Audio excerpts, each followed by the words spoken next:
ಕೃಷ್ಣಮೂರ್ತಿಯವರು ನಮ್ಮೆಲ್ಲರ ಅಭಿಮಾನದ ವೈಯಕ್ತಿಕವಾಗಿ ಗಣ್ಯರು ಆದಿಯಾಗಿ ಇವತ್ತು ಎಲ್ಲರೂ ಸೇರಿದ್ದೀವಿ. ಇದಕ್ಕೆ ಮೂಲ ಕಾರಣರು ನಮ್ಮ KNSC ಸುರೇಶ್ರವರು. ಆವಾಗ ಎಲ್ಲ ಗಣ್ಯರನ್ನು, ಸಾಹಿತಿಗಳನ್ನು, ಸಂಶೋಧಕರನ್ನು, ದಕ್ಷ ಅಧಿಕಾರಿಗಳನ್ನು, ಈ ನಾಡು ಕಂಡಂಥ ಧೀಮಂತ ವಿಚಾರವಂತನ ಎಲ್ಲರನ್ನ ಕರೆಸಿ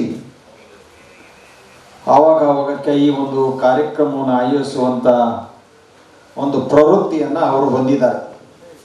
ಇದಕ್ಕೆ ಸಾಕ್ಷಿಯಾಗಿ ಇವತ್ತು ಈ ಒಂದು ಪವಿತ್ರವಾದ ಕಾರ್ಯಕ್ರಮದ ಉದ್ಘಾಟನೆ ಮಾಡಿದಂಥ ಸನ್ಮಾನ್ಯ ನಾಡೋಜ ಬರಗೂರು ರಾಮಚಂದ್ರಪ್ಪನವರು ಹಿರಿಯರು, ಸಾಹಿತಿಗಳು, ಎಲ್ಲ ವಿಚಾರವನ್ನು ಬಲ್ಲವರು. ಹಾಗಾಗಿ ತಮ್ಮ ಮುಂದೆ ಅವರು ಪ್ರಸ್ತಾಪವನ್ನು ಮಾಡಿ ಎಲ್ಲ ವಿಷಯವನ್ನು ತಿಳಿಸಿದ್ದಾರೆ. ಹಾಗೆ ಪ್ರೊಫೆಸರ್ LN ಮುಕುಂದರಾಜ್ರವರು ಅವರಿಗೆ ಈ ಒಂದು ಪತ್ರಿಕೆ ಮತ್ತು ಮಾಧ್ಯಮಗಳ ವಿಚಾರವನ್ನು ಅಪಾರವಾಗಿ ಬಲ್ಲವರು. ಅವರಿಗೆ 2 ರಿಂದ 3 ನಿಮಿಷ ಟೈಮ್ ಕೊಟ್ಟಿದ್ದಾರೆ. ಹಾಗಾಗಿ ನಮಗೆ ಟೈಮ್ ಇಲ್ಲ ಅಂತ ನಾವೇ ತಿಳ್ಕೋಬೇಕು. ಹಾಗಾಗಿ ಬಂಧುಗಳೇ, ಇದರ ಜೊತೆಯಲ್ಲಿ ಡಾಕ್ಟರ್ ಧರಣಿ ಮಾಲಗತ್ತಿಯವರು ಇವತ್ತು ನಿರ್ದೇಶಕರು, ಕನ್ನಡ ಸಂಸ್ಕೃತಿ ಇಲಾಖೆಯಿಂದ, ಅವರು ಸಹ ಈ ಕಾರ್ಯಕ್ರಮದಲ್ಲಿ ಆಗಿಸ್ತಾರೆ. ಹಾಗಾಗಿ ಇನ್ನು ಅನೇಕ ಮುಖಂಡರು, ವೇದಿಕೆಗಳು, ಎಲ್ಲರಿಗೂ ಈ ಸಂದರ್ಭದಲ್ಲಿ ಶುಭವನ್ನು ಕೋರೋಣ. ಯಾಕಂದರೆ ಎಲ್ಲರ ಹೆಸರು ಹೇಳೋದು ಬೇಡ, ನಾಟಕ ಸ್ಟಾರ್ಟ್ ಆಗಿ 2 ಮಾತನ್ನು ಹೇಳೋಕ್ಕೆ ಬಯಸ್ತೇನೆ. ಇವತ್ತು ಪತ್ರಿಕೆ ನಡೆಸೋದು ಬಹಳ ಕಷ್ಟದ ವಿಚಾರ ಅಂತ ಎಲ್ರಿಗೂ ಗೊತ್ತಿದೆ.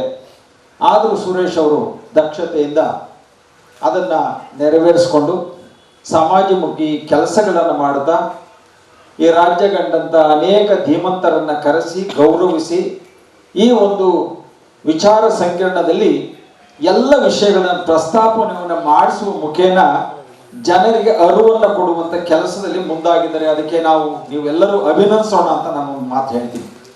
ಬಂಧುಗಳೇ, ಇದು ಎಲ್ಲರೂ ಮಾಡೋ ಕೆಲಸ. ಇನ್ನೂ 1 ವರ್ಷ ತುಂಬಿಲ್ಲ ಜೊತೆಯಲ್ಲಿ ಅನ್ನುವಂಥ ಪತ್ರಿಕೆ. ಹಾಗಾಗಿ ಮಾನವ ಹಕ್ಕು ಆಯೋಗದಲ್ಲೂ ಸಹ ಅಧ್ಯಕ್ಷರಾಗಿದ್ದಾರೆ. ಅವರ ಜೀವನದಲ್ಲಿ ಸಾಕಷ್ಟು ಕೆಲಸಗಳನ್ನು ಮಾಡ್ತಾ ಇದ್ದಾರೆ. ಅವರ ಸ್ನೇಹಿತರಾಗಿ ಅದರ ಒಂದು ಜವಾಬ್ದಾರಿಯಲ್ಲಿ ನಾನು ಸಹ ಇದ್ದೀನಿ. ಹಾಗಾಗಿ ಒಳ್ಳೆಯದಾಗಲಿ ಅಂತ ಹೇಳಿ ವೇದಿಕೆಯ ಪರವಾಗಿ, ನಿಮ್ಮೆಲ್ಲರ ಪರವಾಗಿ ಅವರಿಗೆ ತುಂಬು ಹೃದಯದ ಅಭಿನಂದನೆಗಳ ಸಲ್ಲಿಸಿ ಈ ಪತ್ರಿಕೆ ಜೊತೆಯಲ್ಲಿ ನಮ್ಮ ಜೊತೆಯಲ್ಲಿ ಸಾಗಲಿ ಅಂತ ಹೇಳಿ ಹಾರೈಸ್ತಾ ನನ್ನ ಮಾತನ್ನ ಮುಗಿಸ್ತೀನಿ. ನಮಸ್ಕಾರ.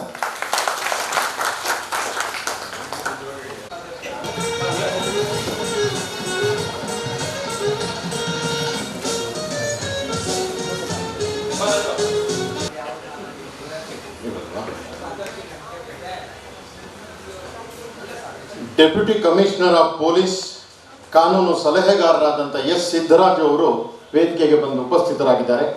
ಜೊತೆಯಲ್ಲಿ ಪತ್ರಿಕೆ ಬಳಗದ ಪರವಾಗಿ ಅವರನ್ನು ಹೃತ್ಪೂರ್ವಕವಾಗಿ ನಾನು ಬರಮಾಡ್ಕೊಳ್ತಾ ಇದ್ದೇನೆ.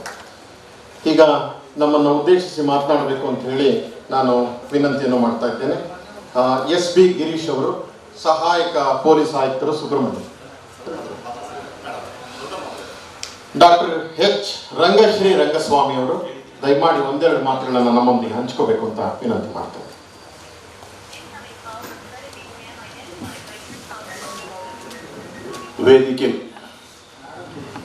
ವೇದಿಕೆ ಮೇಲೆ ಜೊತೆಯಲ್ಲಿ ಆಸೀನರಾಗಿರುವ ಹಿರಿಯರು, ವಾಗ್ಮಿಗಳು ಹಾಗೂ ವಿಚಾರವಂತ ಎಲ್ಲ ಸಹೃದಯ ಹಿರಿಯರಿಗೆ ನನ್ನ ಹೃದಯಪೂರ್ವಕವಾದ ಧನ್ಯವಾದಗಳು.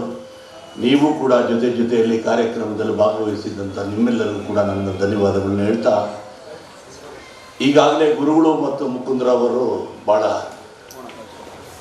ಗಂಭೀರವಾದ ವಿಷಯಗಳನ್ನ ನಮಗೆಲ್ಲ ತಿಳಿಸಿದ್ದಾರೆ. ಇವತ್ತು ಪತ್ರಿಕೆಗಳನ್ನ ಓದೋದಿರಲಿ, ಆ ಕಡೆ ತಿರುಗೂ ನೋಡಲ್ಲ. ಯಾರು ಪತ್ರಿಕೆಗಳು ಓದ್ತಾ ಇದ್ದಾರೆ ಅಂತಂದರೆ ಈ ರಾಜಕಟ್ಟೆ ಆ ಥರ ಅಲ್ಲಲ್ಲ ಒಂದು ಕಟ್ಟೆ ಮಾಡಿರ್ತಾರೆ. 60 ವರ್ಷ ಬೇಲ್ಪಟ್ಟವ್ರು ಮಾತ್ರ ಪತ್ರಿಕೆಗಳು ಹಿಡಿಯೋದು ನೋಡಿದ್ದೀವಿ. ಅದೇ ಯೂಟ್ಯೂಬಲ್ಲಿ ಅದು ಇದು ವಿಚಾರ, ಅದು ನೆಗೆಟಿವ್ ಯಾವಾಗ ಬರುತ್ತೋ ಅದನ್ನು ಭಾಳ ಚೆನ್ನಾಗಿ ಗಂಟೆಗಟ್ಟಲೆ ನೋಡ್ತಾರೆ. ಇವತ್ತು ಜೊತೆಯಲ್ಲಿ ಪತ್ರಿಕೆ ಏನಿದೆ ಅದೇ ರೀತಿ ಎಲ್ಲ ಪತ್ರಿಕೆಗಳನ್ನು ಓದುವಂಥ ಕೆಲಸ ನಾವು ನೀವೆಲ್ಲ ಜೊತೆಲಿ ಸೇರಿ ಪತ್ರಿಕೆಗಳನ್ನ ಓದುವಂಥ ಕೆಲಸನ ನಾವು ನೀವೆಲ್ಲ ಮಾಡಬೇಕಾಗಿದೆ. ಇವತ್ತು ಹಿರಿಯರೆಲ್ಲ ಮಾತಾಡಿದ್ದಾರೆ. ಅವರ ಪಾದಾರಕ್ಕೆ ನನ್ನ ನಮಸ್ಕಾರ ತಿಳಿಸಿ, ನಿಮ್ಮೆಲ್ಲರಿಗೂ ನನ್ನ ನಮಸ್ಕಾರ ತಿಳಿಸಿ ನಾನು ಮಾತು ಮುಗಿಸ್ತೀನಿ. ಜೈ ಹಿಂದ್, ಜೈ ಕರ್ನಾಟಕ.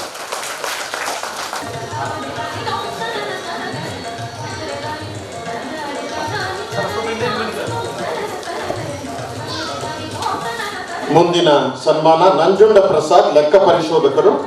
ಆಗಿದೆಯಾ?